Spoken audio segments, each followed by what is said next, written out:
guys, welcome to my YouTube channel Mindful Learning Session, and in today's video we are going to discuss about the percentage yield, practical yield, theoretical yield and actual yield or practical yield, both are same things. ठीक है. So in this video we are going to discuss the numericals related to the percentage yield. ठीक है. तो percentage yield हो गई आपके पास, theoretical yield हो गई या actual yield हो गई. actual yield को हम practical yield भी कहते हैं या फिर सिंपल यील्ड हो गई. ये क्या होता है, इस न्यूमेरिकल को करने से पहले मैं सबसे पहले इन चीज़ों का छोटी सी आप लोगों को एक बैकग्राउंड बता देती हूँ. ठीक है. यील्ड बेसिकली हमारे पास कुछ भी नहीं है, वो हमारे पास प्रोडक्शन में आ जाती है. ठीक है. एग्जाम्पल से समझ लो, आप लोगों के पास लेट सपोज एक गंदम की कोई ना कोई फसल है. ठीक है. उसमें आप लोगों के पास वीट या बार्ले, आप कुछ भी एज्यूम कर सकते हो, आपके पास कोई ना कोई एक फसल है जिसको आपने जो है सपोज किया कि भाई ये हमारे पास कोई ना कोई फील्ड है. ठीक है. इसमें हमने ऐसे एज्यूम किया कि भाई ये हमें ईयरली हमने सोचा कि हमें ये जो वाली हमारे पास, ये समझ लो वीट की है. ठीक है. वीट की हमारे पास एक फील्ड है और हमने एज्यूम किया कि हमें ये ईयरली देगी 31 मिलियन टन पर एनम. ठीक है. एनुअली ये हमें कितनी देगी, ये मैंने लिखा है मिलियन टन पर एनम. ठीक है. मुझे नहीं पता अभी ये 31 इनफ है भी या नहीं. जस्ट एक एग्जांपल दे रही हूँ कि ये मैंने ऐसी एज्यूम की हुई है कि मैंने अपने हमने कोई भी गंदम की फसल थी हमारी और हमने उस पर एज्यूम किया कि हमें ये ईयरली कितनी देगी, 31 मिलियन टन देगी. ठीक है. लेकिन जब वो हमारे पास मतलब हमारे पूरे प्रोसीजर के बाद जब हमने नेक्स्ट ईयर उस चीज़ को कैलकुलेट किया तो वो हमें कितनी मिली, सपोज कर लो वो हमें 40 मिलियन टन पर एनम मिली. ठीक है. हमने एज्यूम किया था कि हमें 31 देगी ये फील्ड, लेकिन एक्चुअल में उसने कितनी दी, 40. तो जो उसने हमें दी वो हमारे पास क्या होता है, एक्चुअल यील्ड और प्रैक्टिकल यील्ड. ठीक है.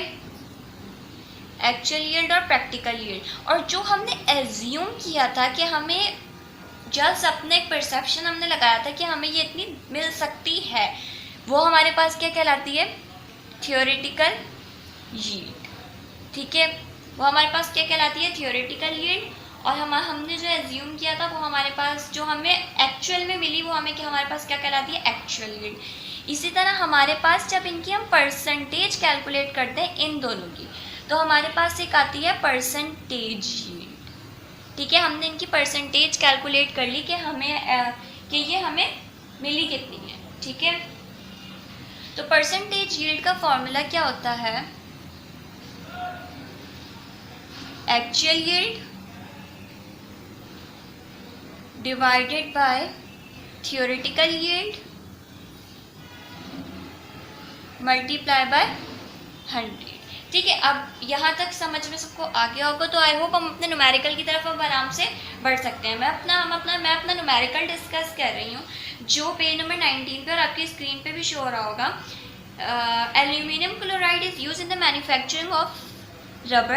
It is produced by allowing aluminum to react chlorine gas at 650 degrees Celsius. और एक equation given है, when 160 gram aluminum reacts with excess of chlorine, 50 gram of AlCl3 is produced. What is the percentage yield of AlCl3? ठीक है. अब question बहुत लंबा चौड़ा है, इसको मुख्तसर करते हैं, हम इसको शॉर्ट करते हैं और इसका सॉल्यूशन शुरू करते हैं. तो सबसे पहले हमने अपना न्यूमेरिकल नंबर 2 स्टार्ट किया. ये न्यूमेरिकल नंबर 3 है. ठीक है. वही पेज नंबर 19 पर है. प्रीवियस वीडियो में हमने न्यूमेरिकल नंबर 2 डिस्कस किया था जो लिमिटिंग रिएक्टेंट से रिलेटेड था. ये परसेंटेज यील्ड से रिलेटेड है. ठीक है. इसका हमने सबसे पहले डेटा एक्सट्रैक्ट कर लिया. ठीक है. अब डेटा में हमें एक इक्वेशन दी हुई और साथ में हमें एक एल्यूमिनियम दिया हुआ है जिसका हमें ग्राम बता दिया है, मास बता दिया. ठीक है. मास ऑफ एल्यूमिनियम हमें कितना दिया हुआ है, 160 ग्राम और साथ में हमें 650 gram of AlCl3 is produce. ठीक है. तो ये जो हमें 650 ग्राम दिया हुआ है ना, बेसिकली ये हमें एक्चुअल यील्ड दी हुई है. इन्होंने हमसे क्वेश्चन में कहा है कि हमें क्या कैलकुलेट करना है, परसेंटेज यील्ड निकालनी है AlCl3 की, जबकि इन्होंने हमें रिएक्टेंट साइड पे जो एल्यूमिनियम गिवन है उसका उन्होंने हमें मास भी बता दिया है और उन्होंने हमें ये भी बता दिया है कि इस मास से असल में जो हमारे पास प्रोड्यूस्ड हुआ है AlCl3 वो 650 ग्राम हुआ है। तो हमें परसेंटेज बतानी है AlCl3 की, ठीक है। तो यहाँ पे हमारे पास Al ये था, सेम हमारे पास मास नहीं बल्कि इसको एक्चुअल यील्ड बोलते हैं जो प्रोड्यूस होकर आई है। कितनी आई है? 650 gram. Actual yield 650 gram of AlCl3। हमें क्या करना है, परसेंटेज यील्ड निकालनी है AlCl3 की, एल्यूमिनियम क्लोराइड की, ठीक है। अब देखो परसेंटेज यील्ड के लिए हमारे पास ज़रूरी है एक्चुअल यील्ड हो और थियोरेटिकल यील्ड हो। एक्चुअल यील्ड तो इन्होंने हमें गिवन कर दी है, लेकिन हमें इन्होंने थियोरेटिकल यील्ड नहीं बताई, तो थियोरेटिकल यील्ड को हमें क्या करना पड़ेगा, कैलकुलेट करना पड़ेगा। थियोरेटिकल यील्ड को कैलकुलेट करने के लिए हमें कुछ भी नहीं करना, सिंपल वही मोल रेशो वाला डायरेक्ट काम करना है, मास आइडेंटिफाई करना है, मास को कन्वर्ट करना है मोल्स में, फिर मोल रेशो निकालना है। मोल रेशो जो हमारे पास आ जाएगा उससे हमें सिंपल AlCl3 का मास कैलकुलेट करना है। बता देती हूँ, ठीक है, किस तरह से करना है। सिंपल वही सॉल्यूशन में आप लोगों के पास सबसे पहले आपने बैलेंस केमिकल इक्वेशन देखी, फर्स्ट स्टेप, ठीक है। फर्स्ट स्टेप हमारे पास क्या है, बैलेंस केमिकल इक्वेशन देखी। हमारे पास केमिकल इक्वेशन इस क्वेश्चन में गिवन है 2Al + 3Cl2 2AlCl3। Second step मास आइडेंटिफाई करना है। मास हमें Al का दिया हुआ है, mass of aluminium is equals to कितना दिया हुआ है, 160 ग्राम, ठीक है। मास आइडेंटिफाई हो गया, मास को कन्वर्ट करना है मोल्स में, तो number of moles, third step को हमारा ये होता है कि मास को कन्वर्ट करना होता है मोल्स में, तो नंबर ऑफ मोल्स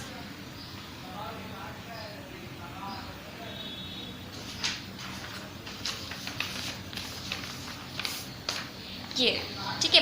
बैलेंस आपने की, केमिकल इक्वेशन बैलेंस है। थर्ड स्टेप आइडेंटिफाई मास, मास आइडेंटिफाई करके लिख दिया, मास को कन्वर्ट करना है मोल्स में। अच्छा, इसमें ये लास्ट के 2 स्टेप एडिशनल है, मेरे पास अभी लिखा हुआ नहीं था इसलिए मैं ये पेपर ले आई, क्योंकि लिमिटिंग रिएक्टेंट का क्वेश्चन इससे पहले करवाया था, तो ये वही चीज़ जो है हमारे पास लिखी हुई रखी हुई थी। Number of moles is equals to mass of Al divided by molar mass. Molar mass हमारे पास, मोलर मास इसमें यूज़ नहीं होगा, इसमें एटॉमिक मास यूज़ होगा, क्योंकि हमारे पास एल्यूमिनियम सिंगल स्टेट में, को चेंज कर लेते हैं एटॉमिक मास, ठीक है। हमारे पास एटॉमिक मास होता है एल्यूमिनियम का, एटॉमिक मास और मोलर मास। देखो मोलर मास जब कैलकुलेट करते हैं जब हमारे पास मॉलिक्यूल गिवन है, जैसे हमारे पास ये एक मॉलिक्यूल गिवन है, 2 चीज़ें साथ हैं, ये सिंगल स्टेट में, इसके साथ कुछ नहीं है, एल्यूमिनियम इधर सिंगल स्टेट में, तो इसलिए इधर एटॉमिक मास यूज़ करेंगे, ठीक है। Number of moles of Al is equals to mass कितना गिवन है हमें, 160, एटॉमिक मास एल्यूमिनियम का होता है 27, तो सिंपल मैं क्या करूँगी,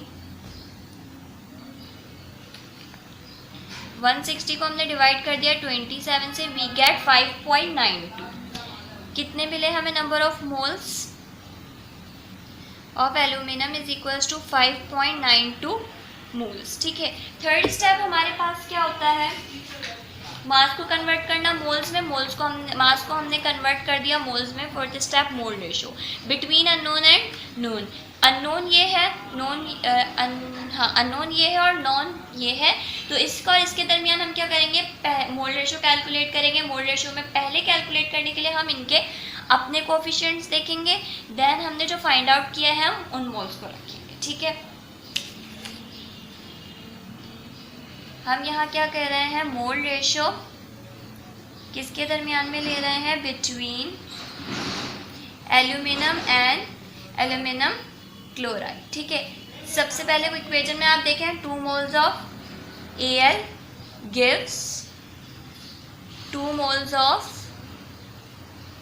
AlCl3, ठीक है। 2 मोल्स हमारे पास इक्वेशन में, मैंने कहा था ना पहले कोफिशिएंट को हम कंपेयर करेंगे, तो 2 मोल्स Al ने हमें कितने दिए, 2 मोल्स ऑफ AlCl3, ठीक है। हमने 2 इनको रखा, ये आपस में कैंसिल हो जाएंगे। सेकेंड स्टेप में हम क्या कर देते हैं, जो हमने कैलकुलेट किया है हम उस तरफ दोनों साइड पे मल्टीप्लाई कर दबा देते हैं, 5.92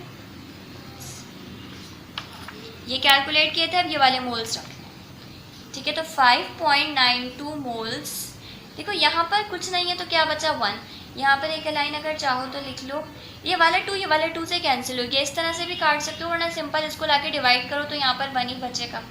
1 mole of Al gives 1 mole of AlCl3, ठीक है। 5.92 moles of Al gives 5.92 moles of AlCl3, ठीक है। अब हमारे पास आ गए AlCl3 के मोल्स।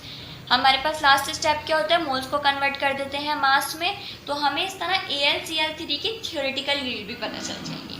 देखो हमारे पास एक्चुअल यील्ड कितनी थी, 650 ग्राम, ठीक है। 650 ग्राम हमारे पास एक्चुअल यील्ड थी। हमें थ्योरेटिकल यील्ड कैलकुलेट करने के लिए इतना बड़ा प्रोसीजर करना पड़ा। अब सिंपल हमारे पास मास आ गया है AlCl3 के, हम इसकी हेल्प से क्या करेंगे, मोल्स आ गए, इसकी हेल्प से हम मास कैलकुलेट कर लेंगे। फॉर्मूला वही लगाएंगे, number of moles of AlCl3 is equals to mass of AlCl3 divided by molar mass, ठीक है। नंबर ऑफ मोल्स कितने हैं इसके, ये सिंपल उधर जाके डिवाइड हो रहा है, इधर जाके मल्टीप्लाई हो जाएगा, तो 5.92 मल्टीप्लाई मोलर मास कैलकुलेट कर लेते हैं हम इसका।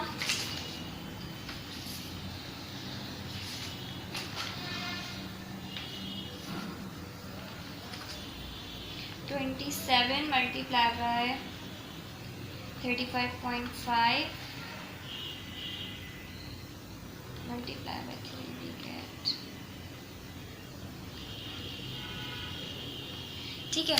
यहाँ पर हमने इसका इस तरह से कैलकुलेट किया। देखो AlCl3 था 27, एल्यूमिनियम का, क्लोरीन हमारे पास 35.5 होता है, उसको मल्टीप्लाई करवा देंगे 3 से तो हमें मिल जाएगा 133.5, ठीक है। यहाँ पे हम यही करेंगे, 133.5 से मल्टीप्लाई करेंगे, यहाँ पे हमें पता चल जाएगा mass of AlCl3 5.92 multiply by 133.5 we get 790.32। तो ये हमारे पास क्या आ गई, थियोरेटिकल यील्ड कितनी आई है, ये 790.32 ग्राम। हमेशा याद रखते हैं जो हमारे पास एक्चुअल यील्ड थी वो कितनी थी, 650 ग्राम। एक्चुअल यील्ड हमारे पास कम होगी थियोरेटिकल यील्ड से, ठीक है। हम अब जब हमारे पास जो है परसेंटेज का भी फॉर्मूला यही होता है ना, obtain divided by total multiply by 100। तो जो हमारे पास ऑब्टेन होते हैं, जो हमारे पास ऊपर मार्क्स आ रहे होते हैं वो हमेशा कम होते हैं ना नीचे वाले मार्क्स से, तो इसी तरह एक्चुअल यील्ड हमारे पास हमेशा कम होगी और थियोरेटिकल यील्ड हमारे पास क्या होगी, ज़्यादा। अब सिंपल हम यहाँ पे परसेंटेज यील्ड का फॉर्मूला लगा रहे हैं। परसेंटेज यील्ड का फॉर्मूला हमारे पास है actual yield divided by theoretical yield multiply by 100। Actual yield हमारे पास थी 650 जो गिवन थी, थियोरेटिकल यील्ड वो जो हमने कैलकुलेट की कितनी है, 790.32 multiply by 100। 650 divided by 790.32 multiply by 100 we get 82.2%, ठीक है। तो हमारे पास यहाँ परसेंटेज यील्ड कितनी आ गई ऑफ AlCl3 की 82.2%, ठीक है। आई होप ये वाला न्यूमेरिकल पे आप लोगों को समझ आ गया होगा। If you have any query drop your query in the comment section और on Instagram. Thank you so much for watching.